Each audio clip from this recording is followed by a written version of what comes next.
जय श्री राधे, जय श्री कृष्ण। बोली राधा रानी सरकार की जय।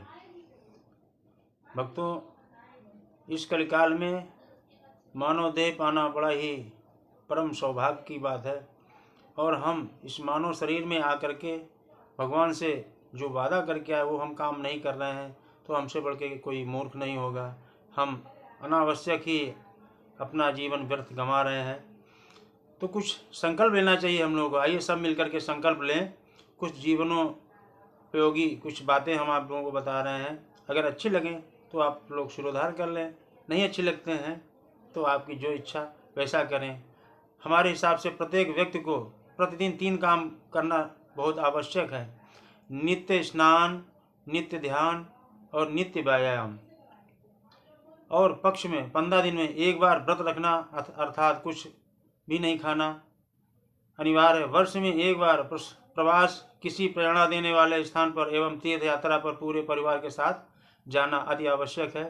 सप्ताह में एक दिन परिवार के साथ सभी सदस्यों द्वारा मिलकर 1 घंटा सत्संग करना यह भी आवश्यक है।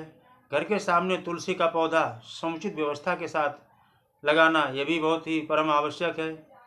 घर के द्वार का योग स्थान में शुभ लाभ, जय श्री राम या जय श्री राधे, मंगल शब्द इत्यादि लिखना बहुत ही परम आवश्यक है।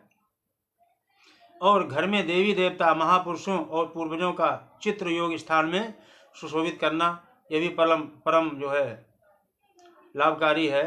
घर में धार्मिक ग्रंथ रहे और उनका पठन पाठन प्रतिदिन होता रहे। घर में उत्तम दैनिक पत्रिकाएं जैसे जो आती हैं, कल्याणी हैं और हमारे पावन ग्रंथ हैं, जिसमें हमारी रुचि हो ग्रंथों में, उसको रखें और नित्य पठन पाठन करें। और घर में एक पूजा स्थान रहे। घर के सदस्य दिन में कम से कम एक बार वहां जाते रहे। प्रतिदिन सामूहिक आरती होना परम आवश्यक है। सामूहिक आरती होती रहे तो हम लोगों को सबका मंगल होता रहेगा। घर में आए अतिथियों का योग्य आदर सम्मान होता रहे। संस्कृत भाषा अध्ययन में घर के सभी को रुचि रहे। पड़ोसियों के साथ में मधुर प्रेम हमेशा बना रहे और पारस्पर संबंध जो है अच्छे बने रहें। बचत का अभ्यास घर में सभी को करना चाहिए। सोने के पहले भगवान का नाम का अभ्यास करें और सारे दिन किए गए कार्यों के बारे में निर्मल भाव से अवलोकन करने का भी अभ्यास करें।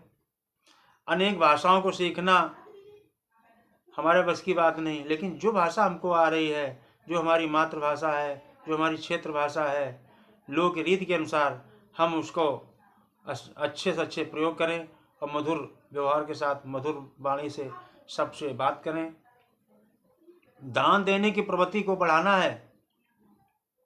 मंगल निधि की व्यवस्था करना है। समाज सेवा हेतु दान को भी देना अति आवश्यक है। सुबह उठकर मंगल स्नान, शुभ्र यानी कि साफ वस्त्र धारण करें, मंदिर जाकर के देव दर्शन करें, दान दें और मिष्ठान इत्यादि को बांटें, वितरण करें। और दूसरों को दे करके फिर अपने उदर का पोषण करें, फिर खाना हम खाएं, वो बहुत ही परम लाभकारी है। घर में सभी के द्वारा किए जाने वाले काम, झाड़ू लगाना, पोछा लगाना, साफ सफाई, अकाउंटिंग, रंगोली बनाना, लिखना, जो भी काम है, किचन का काम है, उसको सब लोग अपने नियमानुसार, सभी लोग जो सदस्य परिवार में हों, अपने आपसी संबंध के अनुसार जो है सभी लोग मिल बांट कर काम को निस्तारण कर निपटाएं। और बंधुजनों के रिश्ते हैं उनमें खटास ना आए, ऐसा व्यवहार रखें। जो जैसे बुलाने योग्य है उनको उसी हिसाब से आदर सहित, दादा दादी, चाचा, ताऊ, बुआ इत्यादि हैं, सभी लोगों को समभाव से आदर पूर्वक उनको बुलाएं, उनका पुकारें।